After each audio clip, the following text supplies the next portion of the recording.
And welcome into Getting Help from Uncle Sam, or in the state of Alabama, we call Getting Help from Auntie Alabama. Generally, when you look at state organizations, you might say, you know, if I have a problem, I can hardly ever get to reach the person that can give me an answer. Not so with the Alabama Securities Commission.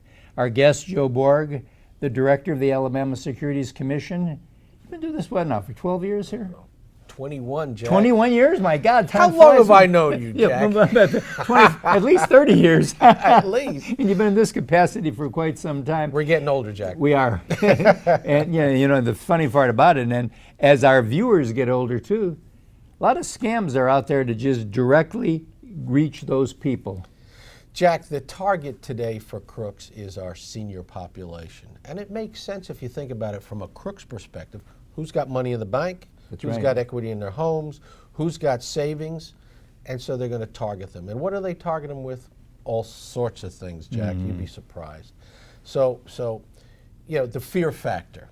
You're going to run out of money. You're going to live past Social Security. Social Security won't be here. Yeah. You're going to run out of money. Yeah, so you've got to take care of yourselves, and I've got the perfect deal for you. Look, let's face it today. CD rates are so low. Yeah, absolutely. Most folks Scary. used to, yeah, it's like 1%, less than 1%. And so folks are thinking, I'm going to run out of money. So along comes a scam artist who's going to guarantee you, of course, you always have to watch out, and everybody's going to guarantee you a return on your money.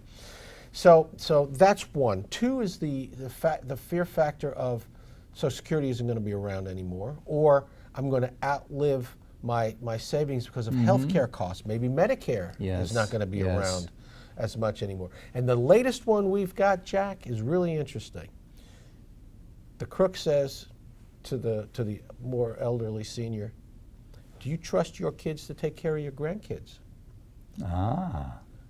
You know, and of course, you know how special everybody, grandkids that's are, right? Yeah, that's sure. right. You got little Jack, Amen, right? That's right, yeah. Right, okay. So here's the thing.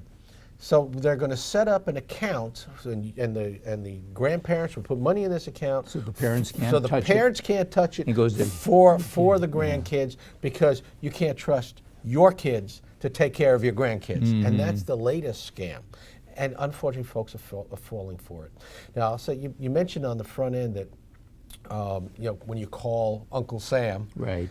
The one thing you'll get here is we don't have those recordings. If you call, you're going to get a live person. It's not like press 1 for this, press 2 for that.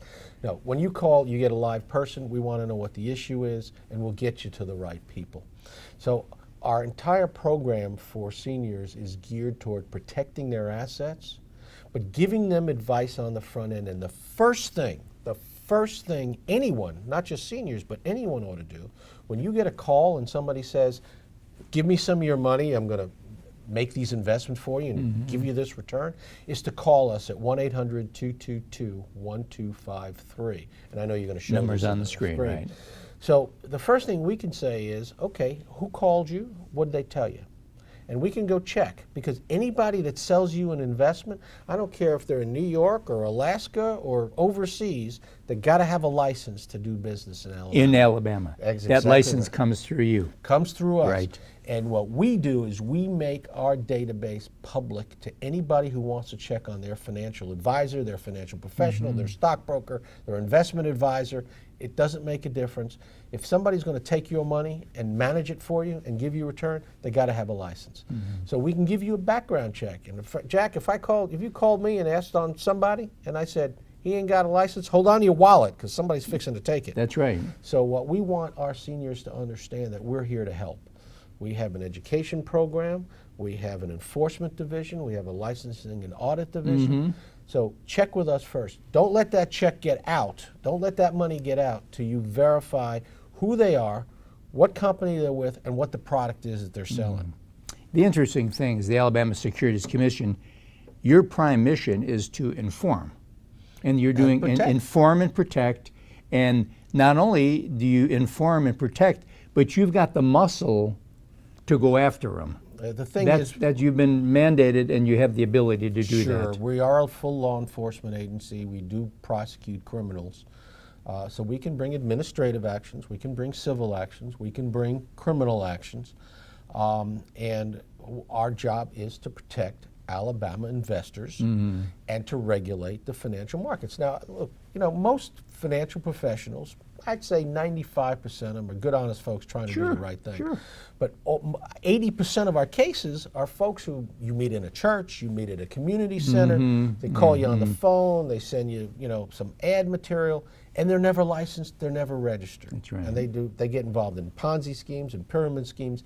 And Jack, it's just a shame that the biggest area of concern where people are attracted to these crooks is out of churches or Christian principles. That's amazing. Isn't that and amazing? It's just amazing to me that how many folks we've had. We've had the Daystar Church in Prattville lost $4 million. They got foreclosed on several years back, and we had that Greater Ministries case. That church out of Florida took $578 million from people, $500 million. And we always have cases that involve Christian. Well, why did you invest with? He goes to my church, or he goes to my club, or something like that. Did you ask him about a license? You wouldn't want to go to a doctor who doesn't have a medical license, would you? I wouldn't. No, that's the truth. You don't want to go. And even though he's called doctor, he might have been last in the class. You want the number one. That you don't know too. Good. But the bottom line is this: before you give your money and turn it over to somebody, make sure you know who they are. Yes. That's where we help. Great. And just remember this, Alabama Securities Commission is here to serve you. They do an excellent job. Before you make any kind of a decision, give them a call. They're here to give you the advice that you need. And we'll be right back right after this.